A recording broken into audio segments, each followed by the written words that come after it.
The Smith & Nephew Biceptor tenodesis system was created to provide a simplified procedure for biceps tenodesis.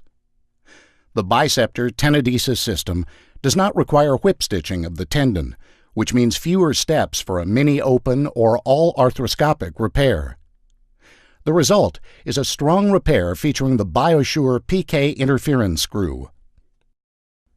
Create standard arthroscopic portals in which a diagnostic arthroscopy is performed. This includes a posterior soft spot portal and sometimes a lateral portal. Shown here is a rotator interval anterior portal.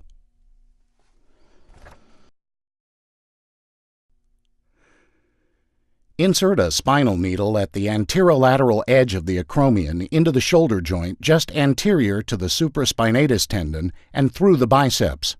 Introduce a monofilament suture through the needle and biceps tendon. Using a grasper, retrieve one limb of suture out the anterior interval portal. Remove the spinal needle. Accessing the joint through the anterior interval portal, use a basket punch or arthroscopic scissors to cut the long head of the biceps tendon at its insertion point onto the labrum. Debride any biceps stump that remains. Retrieve the remaining arm of suture so that both arms exit the interval portal.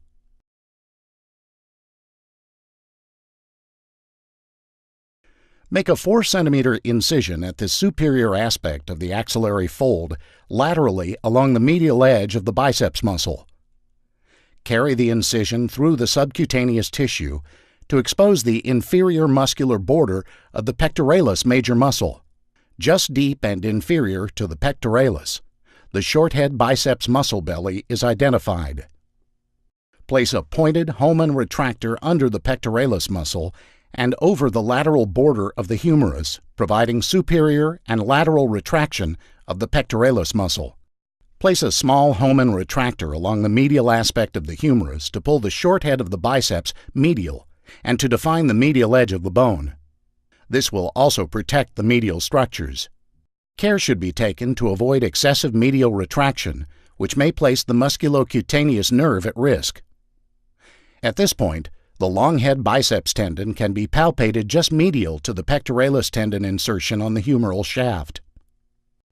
Using a curved hemostat, the tendon sheath is opened, and the tendon is removed from the sheath and brought to the side or out into the wound to allow access to the underlying humeral bone.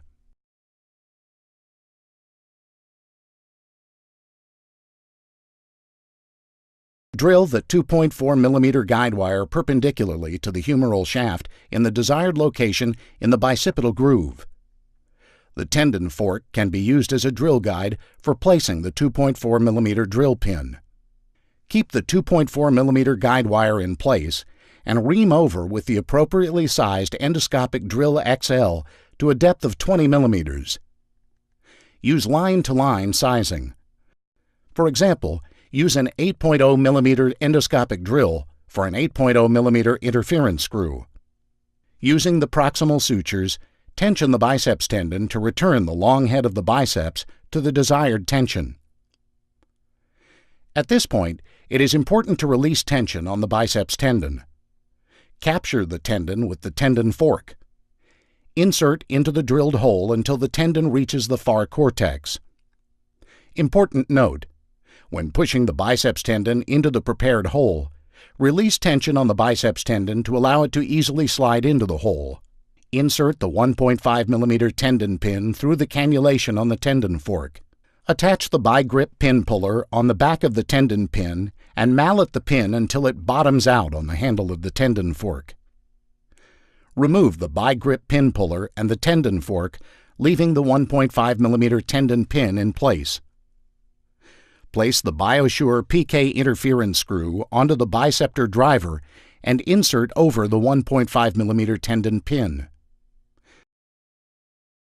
Screw in until fully inserted. Remove the driver and the 1.5 mm tendon pin. Reattach the bi-grip pin puller to the end of the tendon pin if you need assistance in removing the tendon pin. Trim excess tendon.